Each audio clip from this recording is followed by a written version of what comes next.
السلام علیکم ورحمۃ اللہ وبرکاتہ۔ الحمد للہ رب العالمین والعاقبۃ للمتقین ولا عدوان الا علی الظالمین والصلاة والسلام علی اشرف الانبیاء والمرسلین نبینا محمد وعلی آلہ وصحبہ اجمعین، وبعد، فقال اللہ تبارک وتعالی وَأَنفِقُوا مِمَّا رَزَقْنَاكُم مِّن قَبْلِ أَن يَأْتِيَ أَحَدَكُمُ الْمَوْتُ فَيَقُولَ رَبِّ لَوْلَا أَخَّرْتَنِي إِلَىٰ أَجَلٍ قَرِيبٍ فَأَصَّدَّقَ وَأَكُن مِّنَ الصَّالِحِينَ۔ ناظرین کرام، اللہ رب العزت کا بہت بڑا احسان ہے کہ اللہ رب العزت نے ہمیں رمضان کی ان مبارک راتوں میں زندہ رکھا۔ یہ ایسی راتیں ہیں جو دن سے زیادہ فضیلت والی ہیں، اور ایسی راتیں ہیں جنہیں حاصل کرنے کے لیے اگلے لوگ، پچھلے قوم کے لوگ ترسا کرتے تھے۔ اللہ رب العزت نے ہمیں ان مبارک راتوں میں زندہ رکھا، اور ہم اللہ سے دعا کرتے ہیں کہ اللہ رب العزت ہماری محنتوں کو قبول فرمائے۔ اللہ رب العزت قرآن کے اندر ارشاد فرماتا ہے کہ وَأَنفِقُوا مِمَّا رَزَقْنَاكُم مِّن قَبْلِ أَن يَأْتِيَ أَحَدَكُمُ الْمَوْتُ فَيَقُولَ رَبِّ لَوْلَا أَخَّرْتَنِي إِلَىٰ أَجَلٍ قَرِيبٍ فَأَصَّدَّقَ وَأَكُن مِّنَ الصَّالِحِينَ، کہ اے لوگو، اللہ کے راہ میں خرچ کرو جنہیں اللہ تعالیٰ نے تمہیں دیا ہے، اس دن سے پہلے، اس دن کے آنے سے پہلے کہ تم میں سے ایک آدمی اس دن آنے کے بعد یہ کہیں کہ اے اللہ، مجھے دوبارہ اس دنیا میں بھیج دیں اور ایک قلیل مدت دے دیں دوبارہ، تاکہ میں دنیا میں جاؤں، جا کر صدقہ کروں، اور صدقہ کرنے کے بعد صالحین میں میرا شمار ہو جائے۔ تو اس آیت کی روشنی میں بہت ساری باتیں ہمیں معلوم ہوتی ہیں۔ پہلی بات یہ معلوم ہوئی کہ قیامت کے دن آنے کے بعد آدمی چاہے جتنا بھی اللہ کے راہ میں خرچ کرے، اور ہم جانتے ہیں کہ آدمی مر جاتا ہے تو اس کی چھوٹی قیامت کھڑی ہو جاتی ہے، کہ قیامت، اصل قیامت جو بڑی قیامت ہے وہ آنے سے پہلے، اور آدمی کی، ہر فرد کی، اس کی ایک چھوٹی قیامت ہے، وہ آنے سے پہلے آدمی اللہ کے راہ میں خرچ کر لیں، موت کے فرشتے دیکھنے سے پہلے خرچ کر لیں۔ اگر موت کے فرشتے دیکھ دیں تو ہماری کون سی بھی عبادت اللہ رب العزت قبول نہیں کرے گا۔ تو اللہ کے راہ میں جب ہم صدقہ کرتے ہیں تو اللہ رب العزت دنیا ہی میں قبول کرتا ہے، اور مرنے کے بعد ہماری کسی بھی قسم کی عبادتیں قبول نہیں ہوتی، ہمارا توبہ قبول نہیں ہوتا۔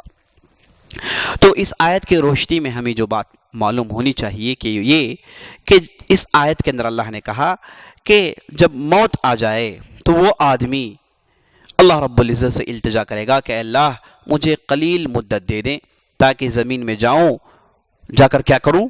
نماز پڑھوں، جا کر میں روزہ رکھوں، جا کر میں حج کروں، جا کر میں فلاں عبادت کروں۔ اس آدمی نے تمام عبادتوں کو چھوڑا، کہا کہ فَأَصَّدَّقْ، زمین میں جاؤں، جانے کے بعد تمام عبادتوں میں جس عبادت کو میں کرنا چاہتا ہوں وہ عبادت ہے صدقہ، اور صدقہ کرنے کے بعد فوراً جو لفظ استعمال ہوا ہے فَأَكُن مِّنَ الصَّالِحِينَ، صدقہ کرنے کے بعد میرا شمار صالحین میں ہو جائے۔ تو اس بات سے بات ہم کو معلوم ہوئی کہ آدمی قیامت کے دن جس عبادت کو کرنے کے لیے ترسے گا وہ ہے صدقہ۔ کیوں؟ اہل علم نے کہا کہ جب قیامت کے دن قیامت برپا ہوگی، لوگ کھڑے ہو جائیں گے، تو لوگوں کو ان کی عبادتوں کا بدلہ دیا جائے گا، ان کی کرتوتوں کا بدلہ دیا جائے گا۔ تو جو بدلے ملیں گے ان بدلوں میں سب سے زیادہ بدلہ، سب سے مؤثر بدلہ، سب سے حیرت انگیز بدلہ جو کسی بھی ایک فرد کو ملے گا وہ اس کے صدقات کا بدلہ ہے۔ اسی لیے یہ آدمی، اللہ رب العزت نے جس آدمی کا ذکر کیا ہے نا، جس کی مثال دی، وہ آدمی اللہ سے کہتا ہے کہ اللہ، مجھے دوبارہ زمین میں بھیج تاکہ میں صدقہ کروں، کیونکہ وہ قیامت کے دن صدقے کے ایسے بدلے دیکھے گا، حیرت انگیز بدلے دیکھے گا کہ چیخ اٹھے گا کہ اللہ، مجھے دوبارہ زندگی مل جائے، جا کر میں سب سے پہلے صدقہ کروں۔ اور اللہ رب العزت نے صدقہ اور صلاح کو جوڑ دیا کہ صدقہ کروں اور صالحین میں شمار ہو جاؤں۔ صدقہ کرنے والا نیک صالح آدمی ہوتا ہے۔ اس آیت کے روشنی سے ہمیں یہ بات بھی معلوم ہوتی ہے کہ صدقہ کرنے والا صالح آدمی ہوتا ہے، نیک آدمی ہوتا ہے، نیک الفطرت آدمی ہوتا ہے، سلیم الفطرت آدمی ہوتا ہے، کیونکہ نیک آدمی ہی اللہ کے راہ میں خرچ کر سکتا ہے۔ جو آدمی برا ہے، جس کی فطرت سلیم فطرت نہیں، وہ اللہ کے راہ میں خرچ نہیں کر سکتا۔ تو اس آیت کے ذریعے سے ہمیں جو بات معلوم ہوئی کہ قیامت کے دن صدقے کے بدلے بہت زبردست ہوں گے، حیرت انگیز ہوں گے اور مؤثر ہوں گے، اور صدقہ کرنے سے آدمی نیک بنتا ہے۔ اور نیک بننے کا بدلہ کیا ہے؟ ہم سورہ کہف کے اندر ایک واقعہ پڑھتے ہیں کہ جب موسیٰ علیہ السلام نے خضر کے ساتھ سفر شروع کیا تو خضر نے موسیٰ علیہ السلام سے کہا کہ ایک دیوار ہم کو بننی ہے، اس کے تلے 2 غلاموں کا خزانہ چھپا ہوا ہے۔ تو موسیٰ نے تعجب سے کہا کہ یہ کام کے لیے ہم کسی دوسرے فرد کو بلا سکتے ہیں، یہ کام ہم کیوں کریں؟ تو خضر نے کہا کہ ھذا فراق بینی و بینک، اس کے بعد ہم اور آپ مل کر چل نہیں سکتے۔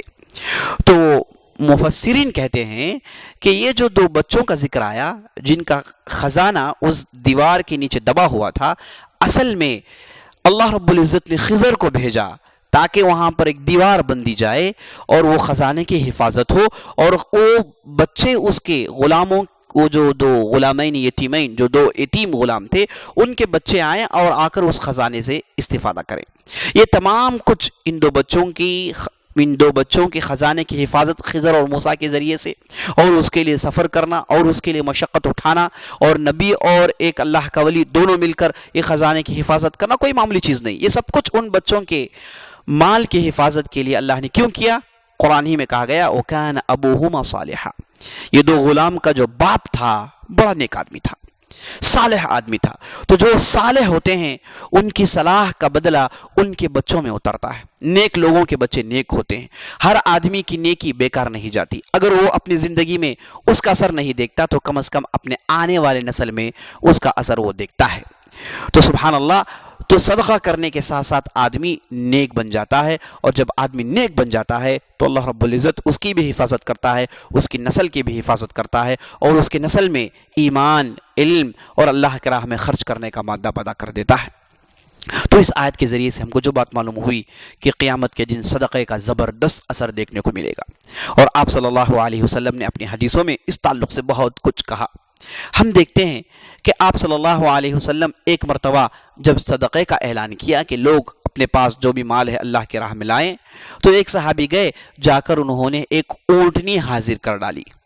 تو آپ صلی اللہ علیہ وسلم نے جب اس اونٹنی کو دیکھا، اس اونٹنی کے لگام کو وہ صحابی کے ہاتھوں سے لیا اور کہا لک ب700 ناقہ، تجھے ایک اونٹنی کے بدلے قیامت کے دن میں جنت میں میں 700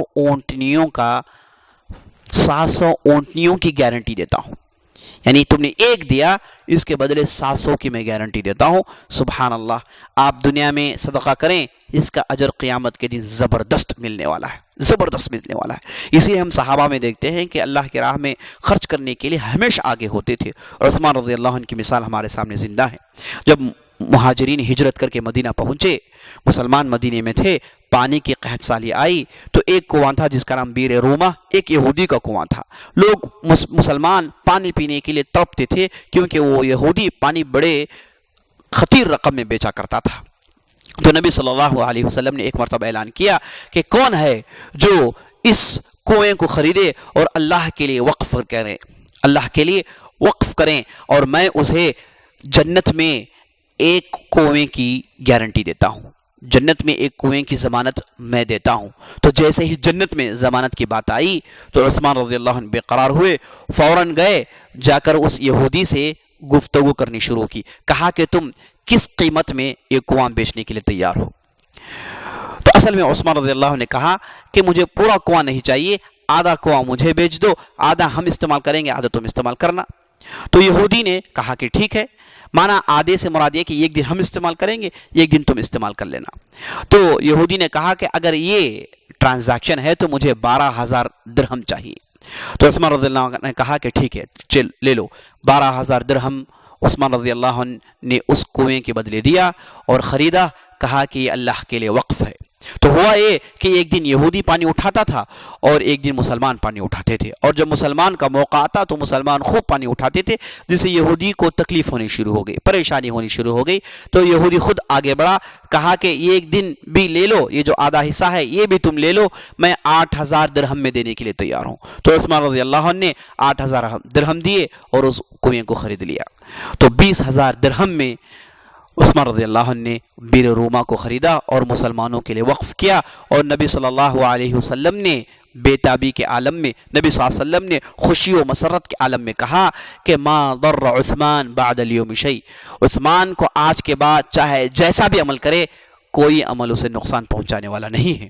یعنی آخرت کے لیے جب آدمی سودا کرتا ہے تو اللہ رب العزت دنیا میں بھی اس کے لیے آسانیاں پیدا کر دیتا ہے۔ بس اسی سے اپنی بات ختم کرتے ہوئے اللہ سے دعا کرتا ہوں کہ اللہ رب العزت ہمارے صدقات کو قبول فرمائے اور قیامت کے دن اس کا بہترین بدلہ دیں۔ اصل بدلہ دنیا میں آدمی اس کا محتاج ہوتا ہے، اس میں کوئی شک نہیں، لیکن زیادہ محتاج قیامت کے دن ہوتا ہے۔ اللہ رب العزت ہمارے صدقے کے بدلے قیامت کے دن بڑے بڑے بدلے دیں۔ اقول قولی ھذا واستغفر اللہ لی ولکم ولسائر المسلمین من کل ذنب وخطیئہ فاستغفروہ انہ الغفور الرحیم، وصلی اللہ علی نبینا محمد وعلی آلہ وصحبہ اجمعین۔